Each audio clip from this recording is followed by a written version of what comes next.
Well, good morning and welcome. Thank you all for joining us today for this, the third and final event of VIU's Arts and Humanities Colloquium Series for Spring 2021. My name is Dr. Tim Lewis, I'm professor in and chair of the VIU History Department, and it has been my honor once again to be serving as the MC for the Colloquium Series this year. I'd like to start by acknowledging that the Nanaimo region is built on the traditional territory of the Nanaimo First Nation. And as guests to this land, we are grateful for the opportunity to live, learn, work, and play here. And I'd encourage you also to seek out opportunities to further the process of reconciliation with Indigenous peoples whenever you can. As we are still in Zoom mode, please make sure, I think all of you are doing that, but make sure your Zoom screen is on mute. Slash should be running through the microphone icon at the bottom left of your screen. Again, otherwise, everyone will be able to hear what's going on in your location. So thanks for being careful with the mute. So here we are. We have successfully made it to the end of what has easily been the most challenging year in the history of the Colloquium Series. But sincere thanks must go out to all those who have allowed the Colloquium Series to continue and yes, even thrive in this year's virtual format. So a huge thanks to the chair of the Arts and Humanities Colloquium Planning Committee, Dr. Catherine Spence. This was her rookie year in the chair's position, but she came through with shining colors despite all the unique challenges we face. Thanks to my other fellow members of the planning committee, Eliza Gardner, Theo Finnegan, and Robin Davies, as well as Robin Boxwell and the student technicians at the Mount Spina Theater when we did our presentations there, and Ravi Mohabir and the Media Studies Lab for getting all of our presentations up online for later viewing. And of course, a huge thanks also to all of our presenters this year. Obviously, we couldn't have a colloquium without you. And to our audience, thanks so much for sticking with us in these interesting times. And lastly, as always, the Arts and Humanities Colloquium Planning Committee would like to express our continuing gratitude to the Office of the Dean of Arts and Humanities, led by Dean Marnie Stanley, for the ongoing financial and moral support that has allowed this series to continue even in this alternative Zoom format. And now, for my last creative musical tribute to the Dean for the season. Given the topic for the day, I went looking for a tune that was in some way related to literature and had an optimistic air about it. So I settled on the Beatles' classic Paperback Writer, which has now become transformed into something I call Holding These Colloquiums. So here we go. Holding these colloquiums, holding these colloquiums.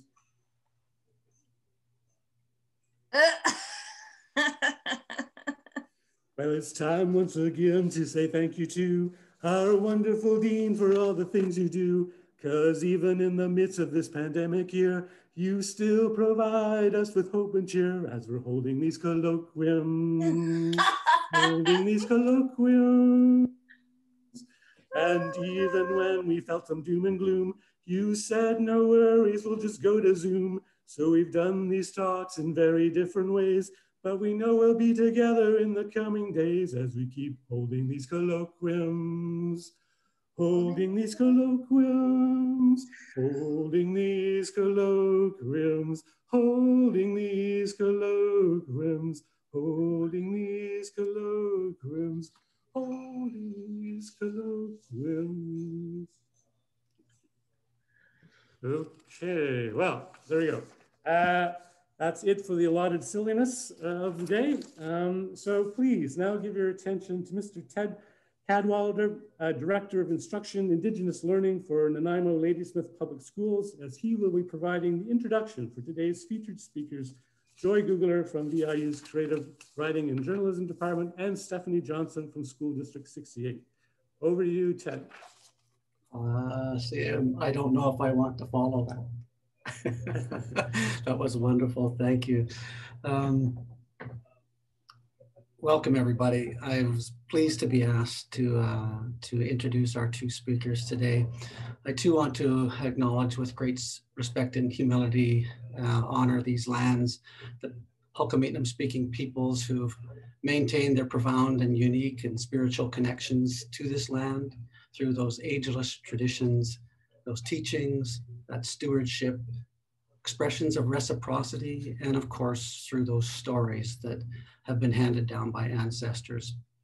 One of the things that Stephanie and I have got to do together working over the last year is be introduced to many different teachings from the Hul'qumi'num speaking peoples here and from ancestors whose stories have been brought forward and given to us. So I'm going to follow some of those traditions in our introductions this morning, and one of those teachings was from Vince Dogan from the Musqueam Nation. And it was gifted to Dr. Joanne Archibald from UBC. And when she spoke to us, she shared that with us. And she said, Vince would say, we raise our left hand and we keep our palm up, because with that palm, we reach back and we ask our ancestors to join us in this circle. And we ask for their help and their understanding. And with our right hand, we keep our palm down and we reach forward through time and we ask our descendants, our great-grandchildren, those yet to be born, to also join us in this circle. And you can see behind me, I've got this gukti, this big house from the village that I come from in Tsakis in Fort Rupert, because it's in those spaces that we do that. We bring forth those stories from our ancestors and we gather with our grandchildren and our nieces and nephews and our relatives in that house to remind us who we are, to tell those stories and share those stories through songs and dances, blankets and names. So we're going to create that house as best we can in this virtual space through those teachings. And we just have a quiet spot at the beginning, right? And you can see these people behind me. They're family members and relatives, and some of them are speaking to some of the singers who are going to share those songs that come from our ancestors way back in time. And they talk about different times, and some of those dances and some of those songs go back to the beginning of time. And they're going to sing those. And as you can see, that's probably Caleb in the red vest over my shoulder here, who's talking to some of the drummers and saying, here's the order in which these dances are going to happen. Everybody ready? But you can also see children and grandparents and aunts and uncles who haven't seen each other for a while talking. So we're going to try to create that space, because as we gathered here, I saw the surprise and joy on some of your faces as you saw people you hadn't seen for a while, parents from far away, students that you had taught, but we also have ancestors and children to yet be born who are also gathering around us in this spot. We're going to speak about how do we unsettle things. Our speakers are going to talk about how do we unsettle the way things are through some of those stories, because some of those storytellers share stories of power, and those stories have the power to hurt, they have the power to heal, they have the power to shape identity, to shape reality in some cases, and to share knowledge and to define who we are. So in this mini gukti, this mini big house that we're creating here this morning, that's what we're going to attempt to do. So our two speakers this morning, they're immersed in these stories and they're immersed in literature and they're involved in shaping change. And so it's my pleasure to introduce them. To introduce Joy Gugeler, and I'm going to read straight from here because it's far too much for me to memorize as I introduce you. Joy Gugeler has a Bachelor of Arts in Journalism and a Master's in Canadian Studies from Carleton University, is completing her PhD at Simon Fraser University in Communication and Publishing. For 25 years, she's worked as a freelance and acquiring editor for Quarry Press, Beach Home, Raincoast, and ECW Presses, specializing in literary fiction. She's been an editor-in-chief for 3 online magazines, on editorial boards for Room, ARC, and Quarry literary magazines, hosted programs on CBC and Bravo, Right On, and on CKCU, and Books and Bites on Chile. She founded the Canadian Children's Book Camp that runs annually in Vancouver for 11 to 17-year-olds since 2000. She's taught editing at Simon Fraser University since 1996 and at Ryerson since 2000. She's taught publishing, journalism, and media studies at VIU since 2010, where she publishes Portal Literary Magazine and the Ralph Gustafson Distinguished Poets Lecture Series.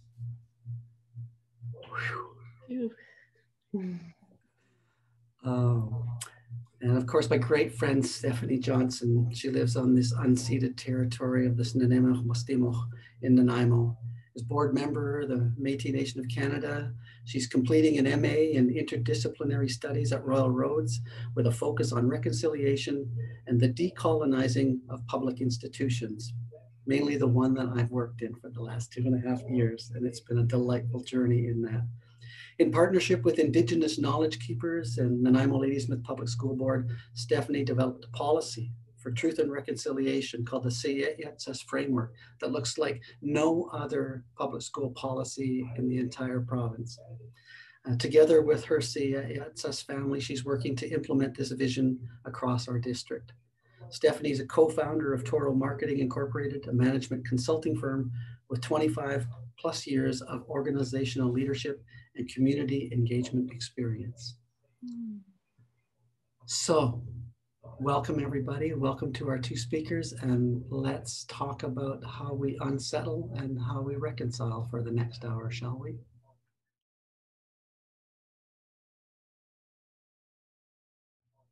It's okay. Haichka CM Ted, and Haichka CM to you, Tim, for that beautiful song. What a great way to start our colloquium. CM Siaya, CM Sokwan, CM Estimoch, I Quanasilam Namatanakoel, Enthapat Stephanie Johnson, Tanit Sanats Nanaimo. I said in Halkominam, I'm a novice learner. I said good morning to my friends and relatives and our elders in the room today. I was born and raised here in Nanaimo's beautiful territory, and I'm the daughter of Dolores and James Johnson. Through my mother and my grandmothers, I'm Métis, and through my father's ancestry, I'm settler Norwegian. Both of my parents were born and raised in one of Canada's historic Métis communities in Northern Ontario called Fort Frances. Fort Frances is one of the number of towns in Canada that has a colonization road. This is in reference to 1,600 kilometers of actual roads that were built by the settlers towards free plots of lands in the mid-1800s.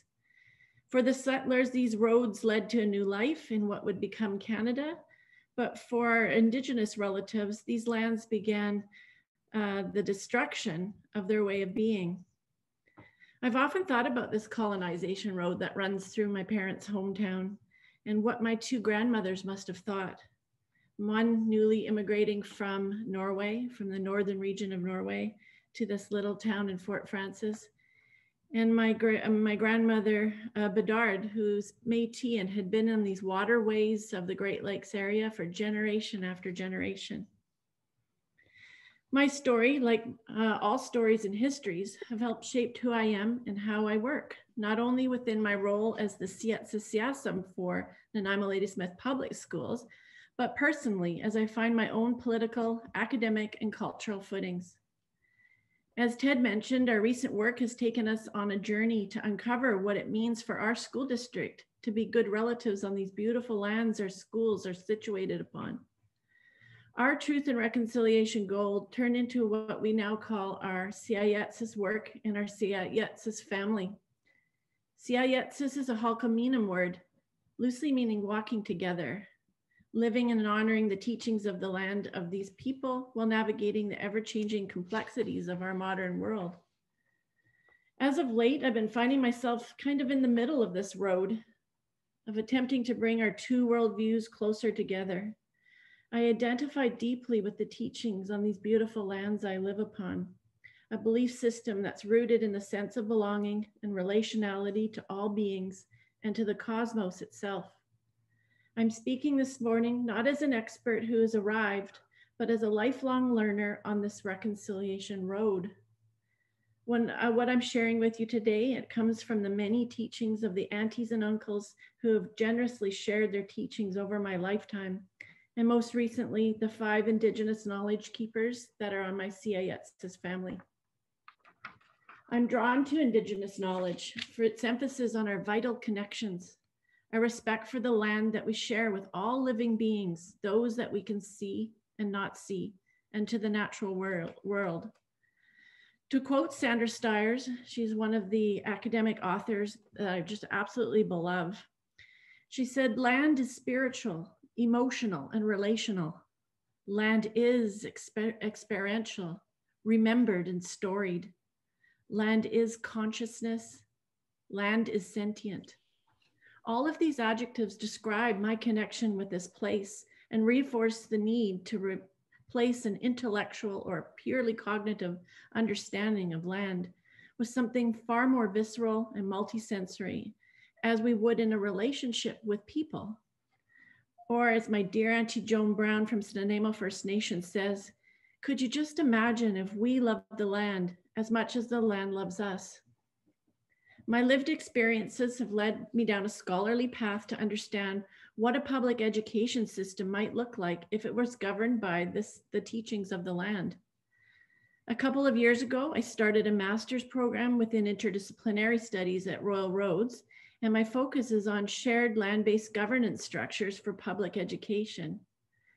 With it being all online, I was finding I was missing the richness of talking through my ideas and all these new learnings. And my dear, dear friend Joy opened up her home to me on Friday mornings for a study session around her kitchen table. Joy and I are very good friends. We met over a decade ago through several mutual connections and found that we shared so many common interests, one of which was in literacy. I was a guest speaker on one of her episodes of Books and Bites at Chile Radio, which was part of a weekly 1-hour show called Be the Media, which was produced by several of the VIU's media department. This friendship grew into the foundation of a book club. It's populated by quite a few of our VIU faculty and other common friends, and is now nearly 8 years strong. This group of friends have become a significant part of my extended family, and it's the one night a month that I'm guaranteed to clear all other commitments for. I relate these connections because they speak to an investment in each other, and most recently in our personal but interconnected journeys towards reconciliation that helped us learn from each other. We ask questions in safe spaces, we stumble, and we try again. It has been humbling and empowering, and almost simultaneously, and it is in that humility and imperfect partnership that we hope to model a starting place for those of you who might feel nervous about making mistakes or not doing enough or feeling overwhelmed.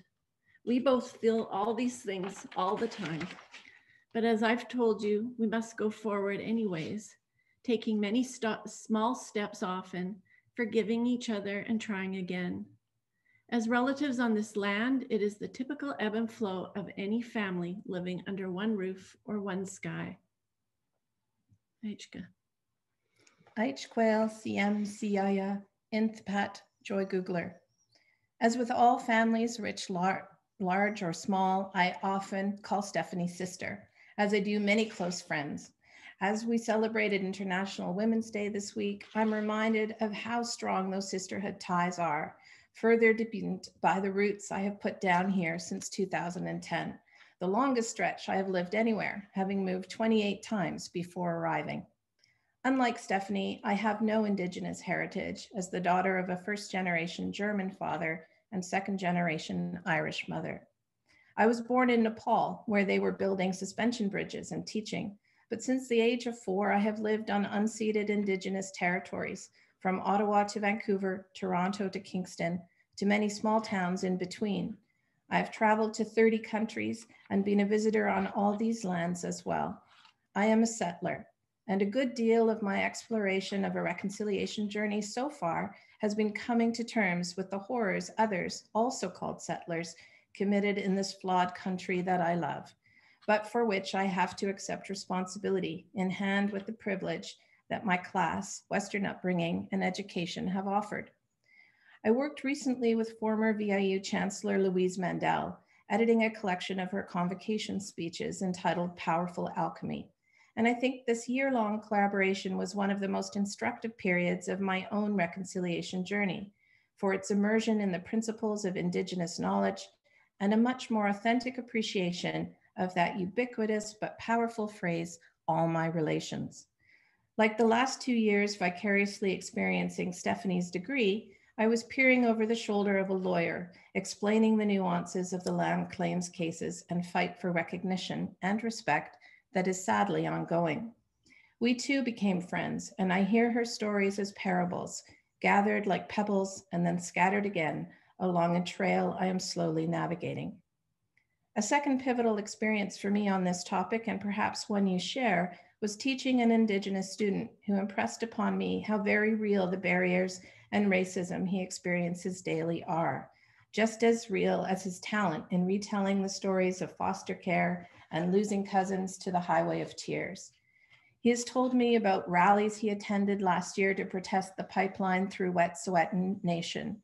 He has told me the 6 words he knows in his own language at 40-something, were the only ones he wanted to put in a glossary for a poem he dedicated to his son and grandmother. These difficult, essential, heartbreaking conversations were small steps taken often. Finally, in preparing today's conversation, I thought of a young Squamish girl from the Capilano Reserve on Vancouver's North Shore, who came with her sister to a book camp not long after I co-founded it at the Vancouver Downtown Public Library, 2001. She had experienced trauma and bullying and was a selective mute who had not spoken for 2 years when, at the end of the 1-week day camp, she met her idol, author Kit Pearson, and started talking about her book. Kit is not Indigenous, but something in her novel, Awaken Dreaming, had awoken this 12-year-old girl, and I was reminded of the profound power of literature to offer solace and start conversations, as they had for me at that age and continue to do.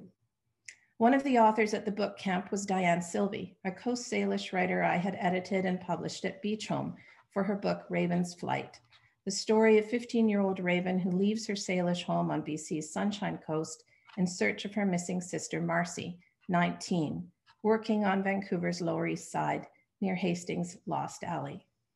It was based on the true stories of the homeless, the addicted, and sex workers trafficked from the port. I went with Diane on some of these interviews and was never more aware of how much I had to learn. Together, we donated a percentage of royalties to Covenant House and included an appendix of helpline and resource information. I called it preventative fiction on the jacket copy, but in retrospect, it was likely one of the first experiences I had as an editor in which a professional collaboration grew into a friendship. And from that, my own two-eyed seeing came into sharper focus. There are many times when that sight is blurry, and I feel my Western worldview blinding me to deeper truths, more expansive thinking. One example recently was in working with the aforementioned Wet'suwet'en student on his poem originally entitled An Old Dwelling. I suggested a title from his own language and one of its many haunting lines, but also because I couldn't see a reference to a building in the work. He said, "It's not about a building, it's about home, the earth." The penny dropped. If I had unlearned the literal and relearned the spiritual, I would have seen that, but I saw through one eye, and so only half the possibilities.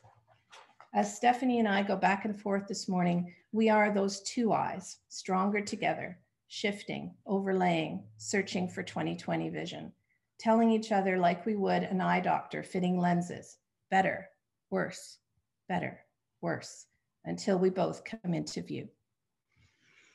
Joy and I thought it was important to start with stories as part of our own personal reflection, essential before engaging in this decolonizing work, in part for how they illustrate the necessity of preparation, not of just lesson plans or learning objectives, but in the real work of quieting our minds, readying ourselves to listen. I have an experience I'd like to share with you. There's the 77-acre forest in Nanaimo territory called the Wildwood Ecoforest.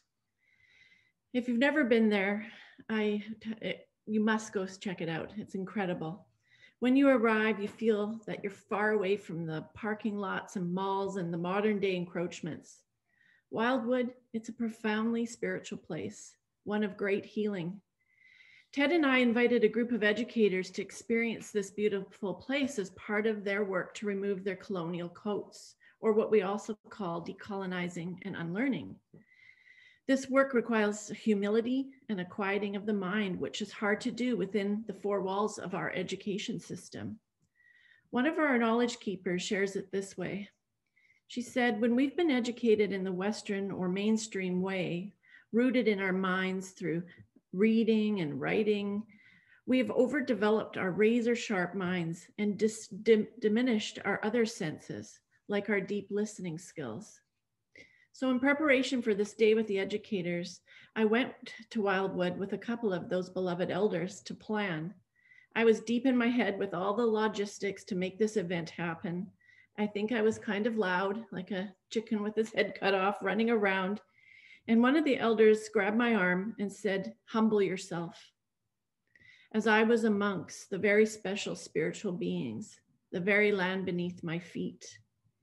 After I got over the heat of my embarrassment, as I had always had those teachings and I forgot, I quieted my mind and I became a part of the land, not just as an observer. I sunk into the pulse of the trees, the birds, the insects, the smell of the forest floors, the tiny wings to the giant cedars.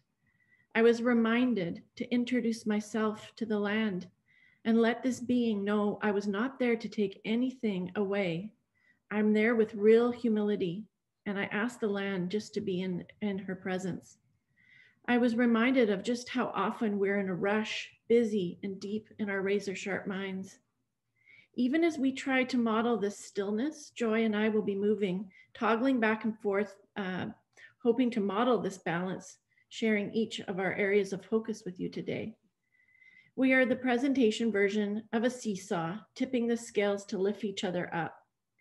When she asked me to talk about this often overlooked aspect of self-study, stillness and gratitude, I was also reminded of Stanilup, Departure Bay, or the real meaning deep water. Stanilup is Nanaimo's ancestral winter village where they fished for cod. And for those of you that don't know Stanilup, it's where the ferry docks. It has a wide swimming beach with piles of driftwood and a children's park and a gathering hut behind a seawall. When I sit there in the early evenings looking out at the tankers in the harbor and the BC ferries in the background, the mainland mountains in the distance, I think about the beautiful Nanaimo ancestors buried under the convenience store across from this beach. When I was collaborating on the CIETSIS framework for truth and reconciliation for School District 68, our CIETSIS family gathered on that shoreline and sang a song of gratitude for all the spiritual beings tied to this place. The Indigenous knowledge embodies our way of knowing that addresses the issues of these times with remarkable strength. To truly appreciate its scope, we need to find our way back to a loving relationship with the land and the people who have always been here, practicing their profound spiritual connections. This sacred truth informs every aspect of our approach to reconciliation, and it's built on a foundation of love. Academics may not be in the habit of talking about love, but that's what's needed here. We're not merely learning to tolerate one another, but to love one another as family on these lands, not despite our differences, but because of them. We need to be excited to take on this approach it with our good Ishkwalawan, our good hearts and minds. We've divided this presentation into 3 parts, representative of the 3 typical practices expected when engaging with Indigenous relatives: preparation, protocol, and ceremony. When I think of this first aspect, preparation, to which Stephanie has just spoken, I think about the moment of anticipation before cracking the spine of a new book, running to the first line of the first chapter and settling in. At this moment, I am not thinking about what I will learn from this book, nor how this will be edifying or make good use of my time. I think about it as the first whisper of connection with the unseen, to the natural or the spiritual Stephanie has described, though that may be part of it, but the imaginative, the artistry, the world beyond, familiar and foreign. I'm not thinking about the uses of literature at that moment, but there are many. In an interview to promote today's talk, I was asked why fiction is, and this is what I would have said if given time to rehearse. Stories are ideally equipped to nourish us with the mental sustenance that feeds both mind and soul. Literature provides us an imaginative diet essential to the health of the country and each of its citizens. An abbreviated list of the value-added benefits of the study of fiction reveals the following. And think here of the stories and novels authored by the Indigenous writers that you're seeing on the screen at the moment. Literature offers students the world around them and worlds they've never seen or even ventured to contemplate. It empowers them to silently and individually challenge the prescriptive power of inherited ideas. It creates a private space in which to escape, muse, feel, while offering a safe site for experimenting with identity. It gives them the ability to fashion a context for their own experience and to communicate with the past. It revives the legacy of those who have come before, and it commits it to a personal and cultural memory. It builds community as a member of a family, culture, nation, as a citizen of the world. It teaches us to make sense of our lives through narrative, to test beliefs, to believe in the magic of words. It offers the reader choice, pleasure, power, and vision. It allows for an active rather than passive role in the interpretive process. It accepts every reader, and it offers immersion, focus, quiet, and resistance when needed. Literature retells history, both correcting and extending it. It connects us to the stories of our childhood while inspiring our own new story. It creates a path from one author to the next and invites us to follow in their footsteps. Literature offers the curious armchair experiences, vicarious exploration, and endless virtual realities. Literature may even be a dream dreamed alongside our common reality, a symbolic system that trains us, however indirectly, for life in the real world, while simultaneously taking us out of it. Fiction confers artful and persuasive personal truths against a canvas of universal or constructed ones. These skills do more than teach by example. They simultaneously enthrall and empower. They run the gamut of emotions from the thrill of discovery to the comfort of recall to the novelty of creation, while negotiating the parallel worlds of the symbolic, the remembered, and the illusory. These skills are valuable. The act of reading for most students is associated with memories of being read to, though admittedly not all children experience this, or learning to read in their childhood, acts that occupied a leisure time and space when books were chosen by instinct. How can we return to this process so reaffirming and comfortable so as to reinforce its power and rather than to dilute it? For me, it is key that we duplicate many of the habits associated with our leisure reading in the classroom and empower students to see these discussions as extensions of that choice. The old adage that if literature has nothing to do with students, their revenge is to have nothing to do with literature holds true. When we choose a book to read outside the classroom, at a bookstore or library, or from our own shelf, that choice dramatically increases our investment in the project. We are showing up for the author. Conferring this decision-making process and power to students regarding what and how they read is therefore an essential part of making it both unintimidating and fun. If students select the stories that speak to their own lives, this shared experience and existence makes a friend of a book and a community of a classroom that has brought them together. This seems a natural act of reconciliation.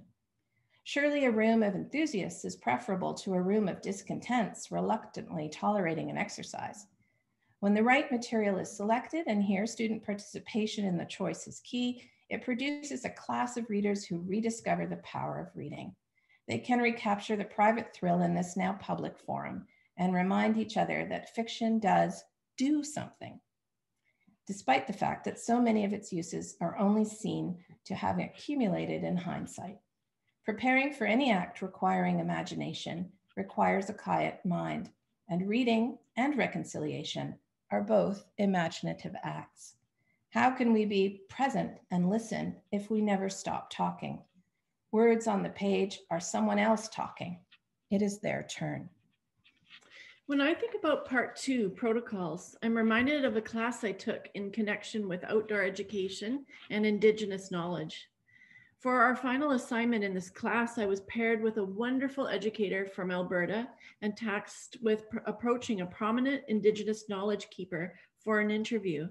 My partner knew Uncle Wilson Bearhead from Treaty 6 territory in central Alberta personally. Calling him uncle shows respect for this elder. It may seem overly familiar at a first meeting in a mainstream context, but this is a great sign of respect. We also learned some words in his language to demonstrate that respect and commitment to the work.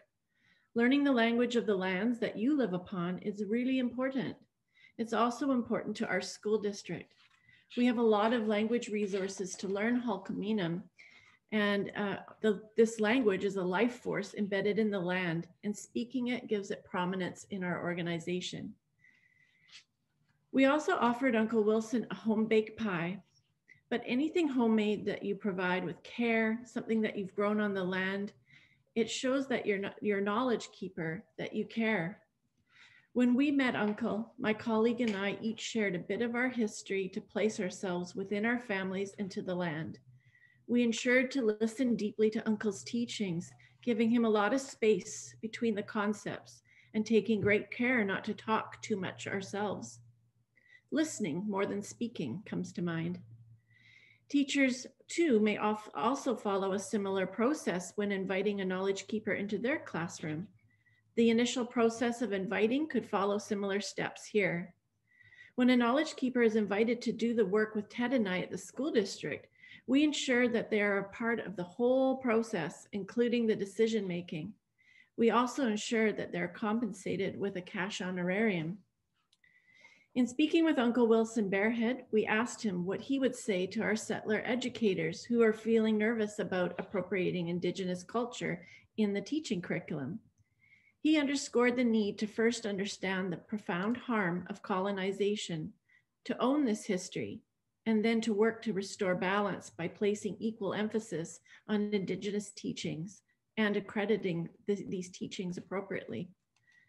Now that Indigenous teachings are embedded in the BC curriculum, teachers must proactively seek out this knowledge while respecting the protocols. Uncle said the relationship has to start, or how else are we going to honor Indigenous worldviews? For many years, Indigenous peoples have had their own teachers in their own communities who are comparable to a PhD professor in a university. Uncle Wilson said Westerners must approach the topic with humility and balance. He recalled his grandmother's catchphrase, "There's your story, there's mine, and then there's the truth," and its usefulness in delicate situations. He said, when we educate, we have to look at things this way. We have to hear each other out and then seek the truth in the relationship.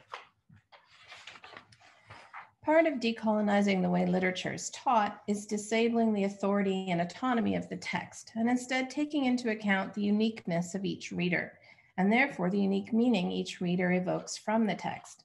The exercise of learning is not to discover what everyone else has already discovered, but instead to allow the reader to make meaning, to ask not only what does this mean, but what does this mean to me? This fosters a resurgence of hidden knowledge the reader possessed all along. Perhaps they'll use that power to resist the work's authority, asserting their own imaginative powers to enhance those of the author, those that he or she has already employed. This asks teachers to imagine a classroom where student input is as valuable as their own. It means striking a balance between honoring a student's experience and educating it. This too mirrors the humility and sharing of settler power needed for true decolonization and reconciliation. It asks us to get out of the way. Can you practice rebalancing in this way so that preference is given to each mind in the classroom and not just the Western authorities outside it? Instructional practice that empowers the student reader to claim authority previously only accorded the author, the text, the instructor, increases the likelihood the exercise is personally meaningful and imaginatively relevant. Likewise, the text does not contain a finite number of acceptable answers validated by experts. This is not how we read on our own time. Leading students along a well-worn path that will deliver a desired and predictable outcome saps the life out of any inquiry. Purposeful, applied, willful concentration can still be pleasant, but it's pleasant work, not exactly fun. The highest compliment a reader might pay an author is to truly wrestle with the words and the story, to make it their own. In order for deep, memorable learning to occur, the content must in some way connect personally, so that every literary work is a journey of self-discovery. Ideally, the student finds some aspect of their own humanity, explored in a way that illuminates an aspect of themselves previously undetected or acknowledged. A reader's memories, tastes, subjective reactions, and passionate inner life are not emotionally self-indulgent, solipsistic, or unscholarly. It's just what we're looking for.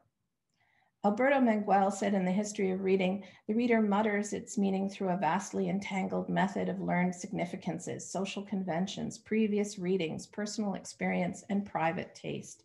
Every time we cause the text to yield something by ingesting it, simultaneously something else is born beneath it that we haven't yet grasped. Daring students to disagree with the text, to offer alternative interpretations with confidence, and to stretch the limits of the text to include their own imaginative libraries of images and experiences is your job description. That said, everyone is always both teacher and student. There is no room for dismissal and authoritarianism. Reconciling the Indigenous author and the settler reader, or vice versa, demands inclusivity and cooperation. Cooperative learning is a communal pursuit in which all parties are engaged on an equal footing. Dismantling the hierarchy within the classroom encourages readers who might choose, citizens who might act, teachers who might empower. Inciting students to revel in the full potential of their imaginative faculties requires both teachers and students to unlearn their false reverence for literature and embrace instead a pedagogy of possibility. Setting aside the book's predetermined universal meaning makes the relationship between reader and text less rhetorical and more dialectical. Making reading both relevant and active is key to appealing to the student reader to take these books into their own hands and have some fun.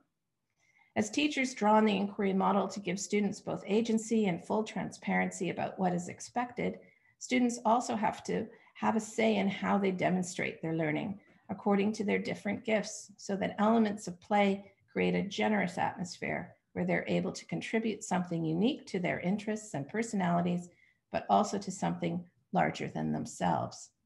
Ted shared an example of this from a land and language class in Ladysmith, in which the students were learning Hulkaminum and had access to a spinning loom to weave a Salish blanket.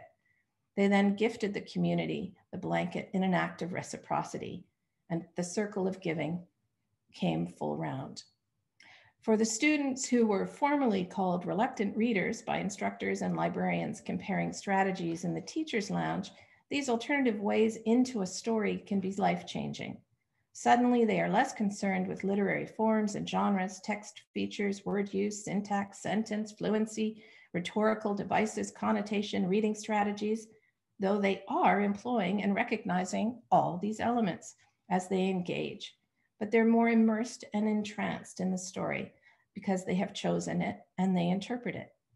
Immersion is a rare thing in the age of electronic shallows, skimming across screens and posts, tags and follows, headlines and updates. Yet the book and these activities counter the surface with something much more profound. It is a subtle sleight of hand, but it is perceptible and powerful, shifting from a model that puts the teacher as the sage on the stage and instead privileges the reader as leader. As we make these subtle and not so subtle changes to Western structures of educational institutions, decolonizing physical spaces, pedagogical forms, and our communication with one another, we also need to think about the other functions that signal a more welcoming environment for all students and teachers. Perhaps the most common example of this is the use of territorial acknowledgements. We open our events, presentations, and meetings, gatherings with a recognition of the land and the people who have and continue to be integral to place. And I often try to make it personal to my own experience using Hulkaminum place names. And I like to share a story related to me over the course of my life in relationship to these teachings. In this way, I've made it my own and also subtly educated the audience about the cultural significance of these spiritual landmarks and the belief systems that they support. Yet this has to come from a true desire to engage in the relationship with both the sentient land and the peoples upon it. Acknowledgements can be sites of potential disruptions, and they can be transformative acts. Unfortunately, there's rarely time dedicated for dialogue following them to really unpack the teachings of the people and the land. When I think about the governance of educational institutions, which is something I've done increasingly in my graduate thesis work, I think of the new Quam School that's co-governed by Nanaimo First Nation and Nanaimo Ladysmith Public Schools. This is part of an ongoing journey to restore a sense of place and to connect students to the knowledge and language that is rooted on these sacred lands. In reimagining what a school looks like, building consensus amongst its leadership, we are closely evaluating the adopted formats and procedures that were the vestige of a colonial era. Even if you're sharing power with people who have not traditionally had it, the structures within that power operates often still in a foreign, colonial versus a shared, decolonized way. An example from my own work at the school district underscores these distinctions. A mainstream meeting might begin with a land acknowledgement, but the meeting itself can still function according to Western practices, like Robert's Rules of Orders, a speaker's list, sometimes talking over one another to be heard. These approaches work against the spirit of Indigenous ways of knowing and being. My elder and knowledge keepers often remind me that they do not need to ask permission to express their ways of knowing within these Western institutions, including those within public education. This knowledge has been handed down through ancestral stories, songs, dances, art forms, but also find expressions within our modern constructs. And all these manifestations honor their ancestors. These are the same ancestors or stories that gave birth to those featured in the books that are going past on our screen today. These stories told orally or inscribed on the page take measures of the health of the settler Indigenous relationships, noting where we are walking together instead of these two worlds. Reconciliation, as per UNDRIP, Article 14 reads, Indigenous peoples have the right to establish and control their education systems and institutions providing education in their own languages in a manner appropriate to their cultural methods of teaching and learning. Too often these promises have rung false or fallen short. Decolonizing does not mean duplicating the default Western policies and structures that have dominated for so long with token adjustments. Every day, our students, families, and educators work, study, and play on land that has a living history, a spiritual power. Imagine what our schools and relationships would look like if we loved the land as much as the land loved us. Any shift in that collective thinking puts schools in a pivotal role. Your schools, our schools, are all on the front line of that change from the moment we walk through the door in the morning to the last page we turn at night. And whose words will be on those pages? As teachers think about integrating Indigenous literature in BC's curricula for secondary education, they do so by matching titles to big ideas, curricular competencies, and content on larger themes, perhaps related to identity, language, the residential school history, the report on the missing and murdered Indigenous women, the Truth and Reconciliation Commission, cultural ceremonies, etc. Then they review what's on their shelves, check sets in supply closets or at the District Resource Center, consult a teacher librarian or learning coordinator, speak with fellow teachers in the halls, consider word of mouth recommendations, perhaps consult BC Teachers Federation member portal or anti-racism action group to share lesson plans and ideas, or share EdBC, an online platform that provides educators across the province access to curated content and shared resources, or firstvoices.com, online services that support Indigenous language archiving, teaching, and culture revitalization, or our own Nanaimo-based Strong Nations website, a catalog from which many of the book covers you are seeing have come. Eventually, they will find the poem, the play, the novel, the graphic novel, or the short story that explores these themes and use it as the focus of a unit, on social justice, reconciliation, and other essential discussions. Titles authored by Indigenous writers will have gone through a consortia screening process that assesses authenticity, gender balance, and accuracy, so teachers can feel confident the titles have been vetted by experts in these areas. Now what? So many possibilities. In a moment, I'll discuss some online activities with new media that will appeal to generations Z and Alpha, perhaps, but there are so many offline activities that can also excite and enthrall. Let's not forget about those.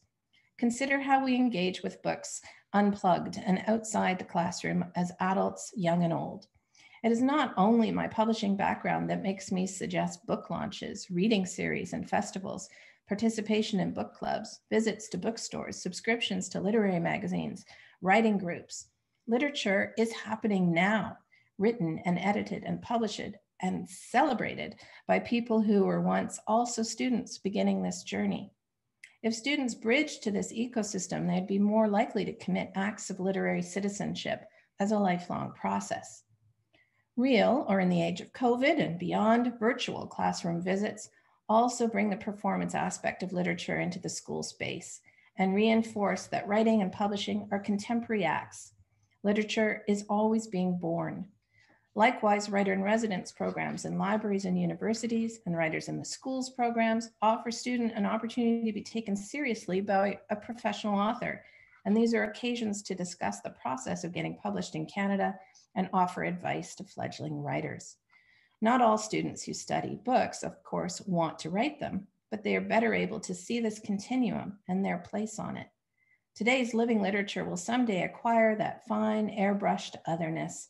Why not appreciate it now and meet the authors who have spent years imagining it and on the audiences that will read it? Students might also interview these Indigenous authors or write, edit, and publish reviews of Indigenous books, researching the location and history of the lands they were born on or live on, the stories associated with these communities, background information that offers more context for the works.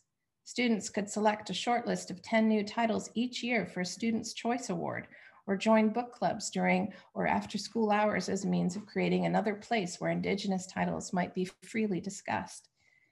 These could be run effectively through the library or by a particularly keen teacher who might arrange for students to form groups, select the titles themselves, or organize regular meetings, or by students who take on this initiative themselves.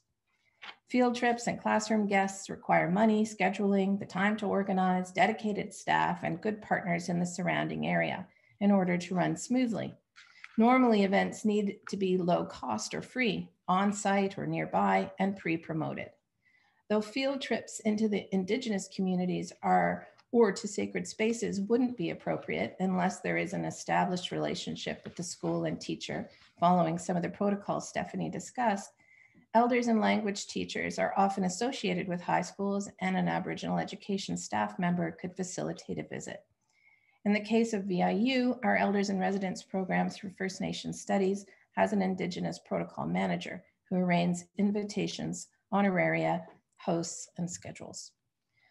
Though some of these efforts, creative efforts, may seem ambitious, I have found students often willingly embrace and organize these opportunities once they've been given the green light.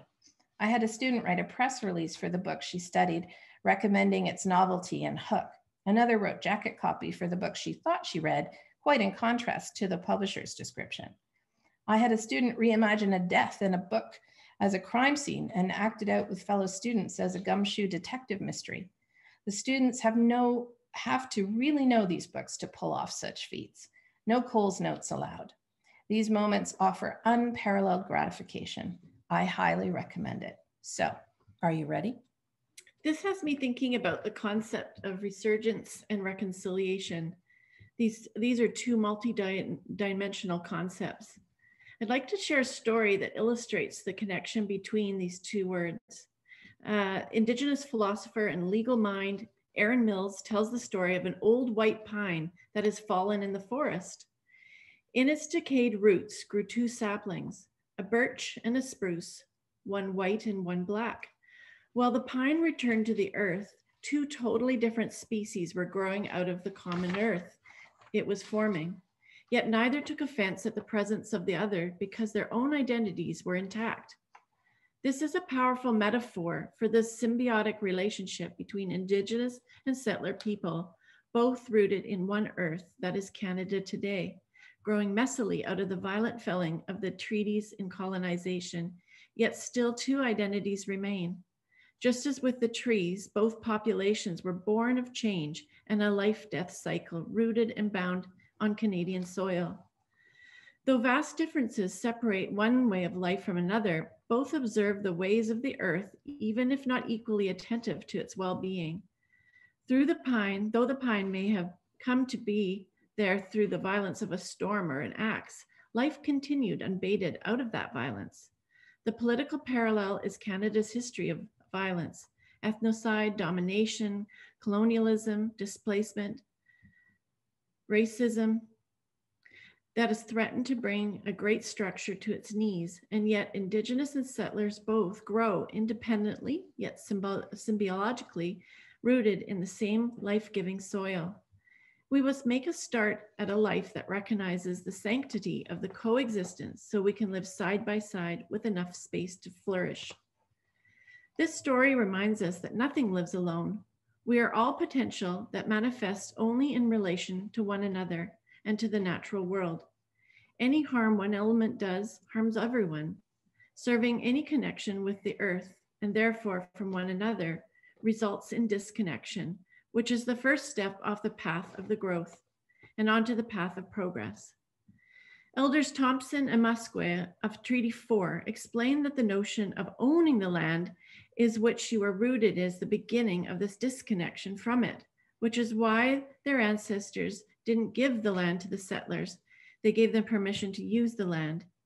In this way, if anyone owns a piece of the earth, then they believe that they can do what they want with the earth, including destroying it. If the earth belongs to all the people, it must be shared.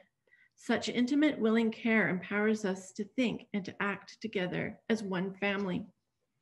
We can no longer affect the other without profoundly affecting ourselves. The notion of us and them is a magical thinking. Aaron Mills goes on to suggest that the current movement offers two paths for Indigenous people, two paradigms that lay out a road forward. The reconciliation paradigm is outwardly oriented and argues that meaningful steps can, and some say must, be taken to transform settler-Indigenous relationships, even if not perfect. Decolonization can't wait on the ideal conditions for a new world order. By contrast, the resurgency concept suggests that before Indigenous people can stand in a decolonized relationship, we need to do the inner work of knowing who we are. This inward orientation is sometimes referred to as the turn away from the current Canadian society instead of reconciliation's turn towards it. Yet if we accept that we're already connected in relation of deep interdependence, then the question of freedom is never really about standing apart from one another and has always been about how to stand with it. Resurgence generally rejects the entire settler constitutional framework as part of an ongoing colonial relationship, whereas reconciliation generally accepts the imposed settler constitutional order, but not as given. They demand it to reform.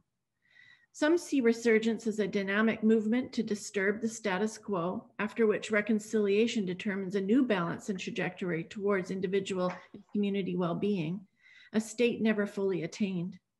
All these words begin with return, resurgence, reconciliation, relations.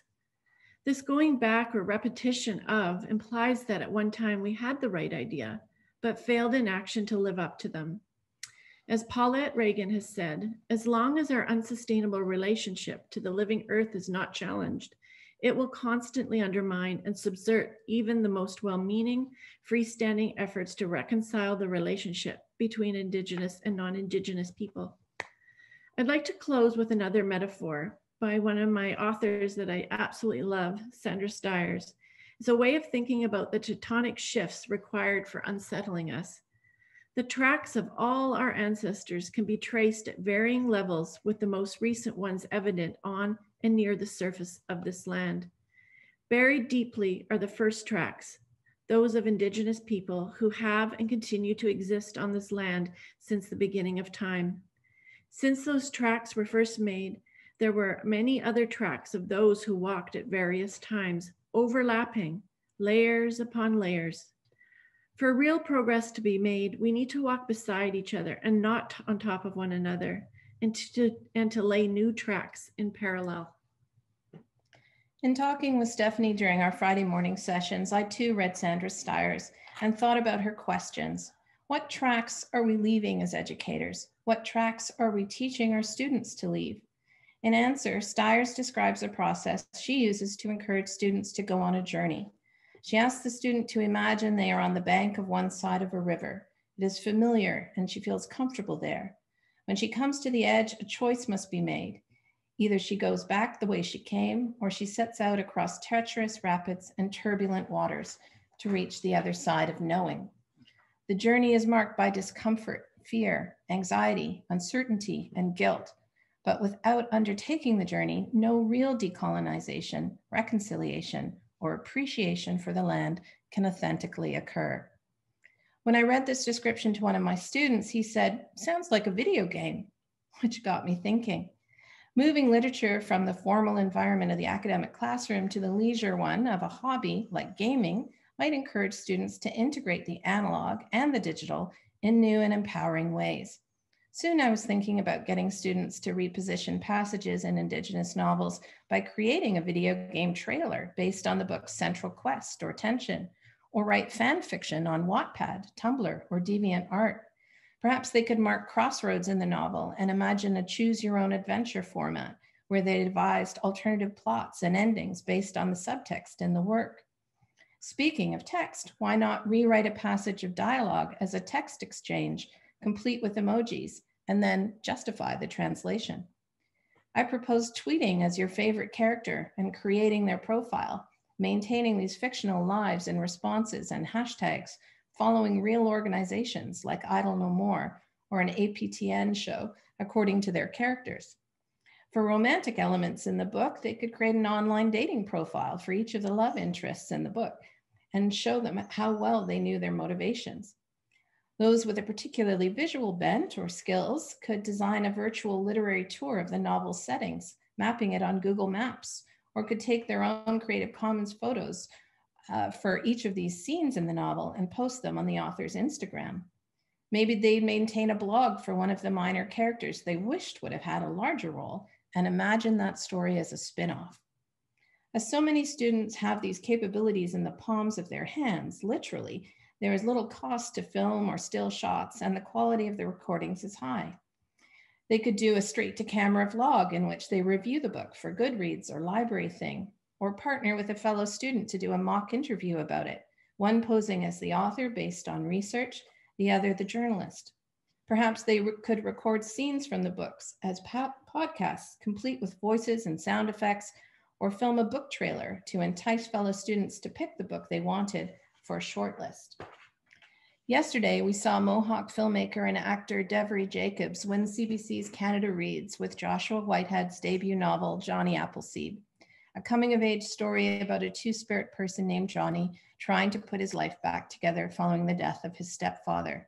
It is the first book by an Indigenous author to win Canada Reads, though it was longlisted for the Gugeler Prize, the Governor General's, and many others. Whitehead dedicated it to all the missing and murdered Indigenous women, girls, and two-spirited people and their families. And he said, "I think it's timely and needed, specifically for two-spirit texts and also for Indigenous texts, to see what it means for Indigenous people to be living under the weight of ongoing settler colonialism, the ways in which we have been harmed, injured profoundly, but also the ways in which we are powerful beyond measure." Now that I think about it, why not stage our own concurrent VIU Reads or NDSS Reads exercise with an entirely Indigenous shortlist and debate them on CHLY? Let's choose sessions at Victoria, Vancouver, Sechelt, Campbell River, and Nanaimo book festivals and take a class or register for a Zoom performance. Why not write letters in defense of Indigenous books that have been banned during Freedom to Read Week? Or nominate one for the One Book, One City campaigns like Kitchener-Waterloo's winner, Anishinaabe Wabshege Rice and Moon of the Crusted Snow.